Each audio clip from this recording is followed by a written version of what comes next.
Shri Venkateswara gold తాకట్టులో ఉన్న మీ బంగారాన్ని విడిపించి కొనబడును.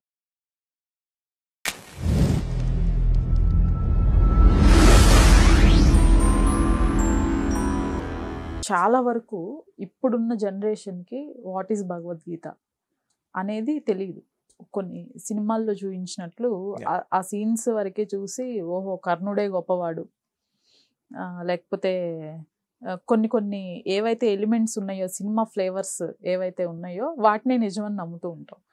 మీ వరకు ఈ అపోహల పైన ఒక కొంచెం క్లారిటీ ఇచ్చే ప్రయత్నం చేయండి. మొత్తం మహాభారతంలో అమ్మ హీరో ఎవరంటే శ్రీకృష్ణ పరమాత్మ.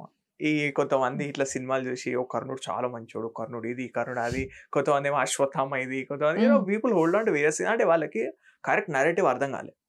ఇప్పుడు ఇది అర్థం చేసుకోవాలంటే మీరు మహాభారతం అనేది సినిమాలు చూసి అర్థమయ్యేది కాదు. మీకు నిజంగా శ్రద్ధ భక్తి ఉంటే మీరు వెళ్ళి ఒక గురు దగ్గర కూర్చొని నేర్చుకోవాలి.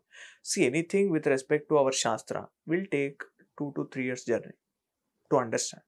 మీకు ఆ టైం ఉండాలి. ఆ టైం లేకుండా ఇట్లాంటి ఆర్గనైజేషన్ జాయిన్ అయ్యి ఇట్లాంటి ఏదో పుస్తకాలు చదివేసి మేము మా పెద్ద జ్ఞానులు అయిపోయినాం అంటే నడవదు అట్లా. సో మీరు ఇంకా బావిలో కప్పంటారు కదా, అట్లా ఉండిపోతారు. సో శ్రీకృష్ణ పరమాత్మ రోల్ మెయిన్. ఆయనను అర్థం చేసుకుంటే ఆయన ఏమన్నా అంటే నన్ను అర్థం చేసుకుంటే జన్మ కర్మ చ మే దివ్యం ఏవం యోవేతి తత్వత త్యక్వా దేహం పునర్జన్మ నైతి మామేతి సోర్జున. ఇది భగవద్గీతలో చెప్పారు. అంటే ఏంటంటే నువ్వు నిజంగా శ్రీకృష్ణ పరమాత్మ యొక్క జన్మ అర్థం చేసుకుంటే జన్మ కర్మ చ మే దివ్యం ఏవం యోవేతి తత్వత అంటే నిజంగా అంటే ఒకరోజు పుట్టిండు ఒకరోజు పోయిండు అది కాదు. ఆయన జన్మ యొక్క రహస్యం నీకు అర్థమైందంటే త్యక్వా దేహం అంటే అది అర్థం చేసుకున్నాక నువ్వు చనిపోయినాక నువ్వు మళ్ళీ వాపస్ రావని చెప్పాడు. నువ్వు ముక్తుడు అయిపోతావు. So it is such a deep subject అది. సో ఇది సినిమాలో అట్లా కాదు. మీకు కరెక్ట్ గా నేర్చుకోవాలంటే ఒక ట్రెడిషనల్ గురు, వీళ్ళు ట్రెడిషన్ అనే వర్డ్ కూడా అబ్జర్వ్ చేశారు. బోనఫైడ్ గురు, మా సంస్థానం మా ఆర్గనైజేషన్ లో బోనఫైడ్ గురు అంటాడు, ఏదో అంటారు. They create new words, but bona fide ఇవన్నీ ఇది మీనింగ్లెస్ వర్డ్స్. ట్రెడిషనల్ గురు అంటే ఏంటంటే నాన్ సెక్టేరియన్. నాన్ సెక్టేరియన్ అంటే ఒక సంప్రదాయానికి అఫిలియేట్ అయి ఉండకూడదు. లైక్ ఇట్లా శాక్తం కానీ శైవం కానీ వైష్ణవం కానీ ఇట్లా అఫిలియేషన్ ఉందనుకోండి, వాళ్ళు ఏడ చూసినా అదే చూస్తారు. మీరు సనాతన ధర్మాన్ని ఒక హోల్సమ్ ధర్మంగా చూసి మీరు అసలు ఏంది, అసలు భగవద్గీత ఏం చెప్తుందని మీరు ఎంక్వైరీ ఒక గురుతో. సో ఏంటంటే గురువు is non biased, not sectarian. Sectarian అంటే ఒక దానికి ఎఫిలియేషన్ ఉన్న వ్యక్తి. అట్లాంటి వాళ్ళు మనకి కరెక్ట్ గా మనకి దారి చూపించలేదు. అట్లాంటి వాళ్ళు మోటివేట్ చేయొచ్చు, ఫైన్, దే మోటివేట్. ఇప్పుడు మాకు జపం ఇట్లా ఏమని చెప్పిండు ఇన్ని మాలలో, it's all good, we accept that. But సిద్ధాంత పరంగా మిస్లీడ్ అవుతుంది. అంటే ఇప్పుడు ఇక్కడ కర్ణుడి గొప్పతనం ఏం లేదంటారా? మరి మీరు చెప్పిన విధానం అందరిలో గొప్పతనం ఉందమ్మా. ఇప్పుడు భీష్ముడు ఉన్నాడు, ద్రోణాచార్యుడు ఉన్నాడు, అందరిలో ఏదో ఒక స్పెషాలిటీ ఉంది. కానీ నేను ఏం చెప్పొచ్చానంటే కృష్ణుడి పాత్ర, so the Krishna is the main అన్నమాట. Rest all these two sides, many characters are there and every character has their own plus and minus. ఇప్పుడు మైనస్ ఉంది కాబట్టి he's on the other side కదా. ఇప్పుడు ప్లస్ ఉందంటే he would be on the side of dharma. But కర్ణుడు background, కర్ణుడు యొక్క జరిగిన అవమానం that lead him to part with Duryodhana. And దుర్యోధనుడు కరెక్ట్ గా కర్ణుడు అప్లిఫ్ట్ కూడా చేస్తాడు. ఇప్పుడు కర్ణుడు ఒక చోటు నువ్వు దీనికి ఎలిజిబుల్ కాదు క్షత్రియులకి అంటే దుర్యోధన అంటాడు ఇప్పుడు నుంచి వీడు కూడా క్షత్రియుడే, వీడు నా దోస్త్ అని చెప్పి he kind of helps him. So అది కూడా అక్కడ దుర్యోధన చాలా it's a manipulation of Duryodhana. But కర్ణుడు is compelled to take Duryodhana side. And Arjuna అంటే కర్ణుడికి వాడదు అసలు. అర్జున అంటే అది ఒక బ్లడ్ బాయిలింగ్ ఇదన్నమాట.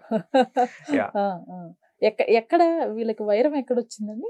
అంటే క్రెడిట్ ఆయనకి వెళ్ళిపోతుంది కదా. ఇప్పుడు వీడు కూడా పాండవుడే, so he is also their brother. But whole credit Arjuna is taking the whole glory and credit always, that kind of thing. And Drona's favourite guy. అక్కడ జెలసీ హైలీ జెలస్ పర్సనాలిటీ కన్నా. ఇప్పుడున్న జనరేషన్ లో అసలు ఎన్ని క్యారెక్టర్స్ ఉన్నాయి, వాళ్ళ ఏంటి అనేది కూడా తెలీదు. అది రీసెర్చ్ దిగినాం అంటే అది మనకు ఒక లైఫ్ సరిపోదు. ఎన్ని characters plots subplots plus subplots. ఎవరికైనా ఇట్లా రైటింగ్ నేర్చుకోవాలంటే they can just analyse this kind of Mahabharata. It's masterpiece. How ఒక స్టోరీలో స్టోరీ ఎట్లుంటాయి, లైక్ మల్టీవర్స్ అంటారు, లైక్ మల్టీ స్టోరీ లేయర్స్ ఉంటాయి. So huge work. మీరు దాన్ని టీచ్ చేస్తున్నారు, భగవద్గీతను టీచ్ చేస్తున్నారు. ఒక బ్యాచ్ కంప్లీట్ అవడానికి 5 years పట్టింది. సో నాకు తెలిసి ఈచ్ అండ్ ఎవ్రీథింగ్ నీట్ గా చదివేసి ఉంటారు కదా. ఎన్నిసార్లు చదివారండి? భగవద్గీత అయితే ఇప్పుడు 3rd time నడుస్తుంది టీచ్ చేయడం. అంటే మహాభారతం చేయడం. హ్యూజ్ వర్క్ అమ్మ. భగవద్గీత అందులో 700 verses. So Bhagavad Gita in and out I can go back and forth in explaining the whole thing and what verses are talking about. దీనిలో మనకేం డౌట్ లేదు. And it's such eye opening experience. చదువుకోవడం నేర్పడం కూడా. Okay, ఎన్నిసార్లు చదివారు? అంటే నేను ఏంటంటే 2014లో యాక్చువల్ 2011 నుంచి నాకు ఆధ్యాత్మ రుచి ఉంది. 2011 నుంచి చాలా చదువుతుండే పుస్తకాలు, ఓషోది, రామకృష్ణ పరమహంస, వివేకానంద గారు. 2014లో నాకు అవకాశం వచ్చింది. స్వామి దయానంద సరస్వతి గారి ఆశ్రమంలో వెళ్ళి అక్కడ చదివేది. 3.5 ఏళ్ళు అక్కడ ఉండి అక్కడ వాళ్ళు నాకు మొత్తం నేర్పించి ఇంగ్లీష్లో నేర్పిస్తారు అక్కడ. సంస్కృత వ్యాకరణం, మళ్ళా ఇది భగవద్గీత, ఉపనిషత్తులు, బ్రహ్మసూత్రాలు, శంకర భాష్యం ఇప్పుడు కూడా నడుస్తూనే ఉన్నాయి అక్కడ కోర్సెస్. సో 3.5 years అక్కడ ఉండి నేర్చుకున్నా. 2017 వరకు అక్కడనే ఉన్న ఆశ్రమంలో. నా ఏజ్ 21 to 24 మొత్తం అక్కడే. 20.5 to 23.5 సంథింగ్ లాగా అక్కడ ఉండి నేర్చుకొని మళ్ళీ వాపస్ వచ్చాక మ్యారేజ్ అయింది. ఇక యూఎస్ పోయినా, ఇక మళ్ళీ వాపస్ వచ్చిన. 2020 నుంచి full time I'm teaching Bhagavad Gita. అయితే 3 years పట్టిందమ్మా కంప్లీట్ చేయడానికి. 21లో స్టార్ట్ చేస్తే 24లో అయిపోయింది. బట్ దానికంటే ముందు 2 ఉపనిషత్తులు నేర్పించిన. తర్వాత ఇంకో మాండుక్య ఉపనిషత్ విత్ గౌడపాద కారిక, తర్వాత భాష్యం చాలా ఎక్స్టెన్సివ్ ఉండే. సో మొత్తం 5 years ఆ బ్యాచ్కి అయిపోయినాయి. అయిపోయింది, నేను ఇక ఏం లేదు నేర్పించేది అయిపోయింది అంటే ఇక వాళ్ళు కూడా స్టార్ట్ చేసింది నేర్పడం. టీచింగ్. ఇప్పుడు కొత్త బ్యాచ్ ఇప్పుడు కొత్త బ్యాచ్ చాలా యూత్ వాళ్ళు ఇప్పుడు కొంచెం ఎక్స్పోజర్ వచ్చింది సోషల్ మీడియాలో, ఈ పాడ్కాస్ట్ లో ఇదంతా. సో చాలా మంది ఇంట్రెస్టెడ్ ఉన్నారు. వాళ్ళకి ఇన్ని రోజులు వాళ్ళకి మంచి సోర్స్ దొరకాలి. ఇప్పుడు దే అప్రోచ్ మీ అండ్ వాళ్ళకి మంచి committed group and all around the world. ఇప్పుడు యూఎస్ నుంచి అటెండ్ అవుతారు, దుబాయ్ ఇట్ సైడ్ అంతా అటెండ్ అవుతారు. ఎంతమంది అటెండ్ అవుతుంటారు? నాకు ప్రత్యక్షంగా 10 మంది ఉంటారు క్లాస్లో ఎవ్రీ టైం, అరౌండ్ 10. అండ్ పరోక్షంగా నా రికార్డింగ్స్ వినేటోళ్ళు ఇంకొక 5 మంది ఉంటారు. అంటే వాళ్ళ టైమింగ్ సెట్ కాక అట్లా. సో వాళ్ళకి ఏంటంటే నేను I keep that recordings available, video recording. So అది వాళ్ళు వింటుంటారు.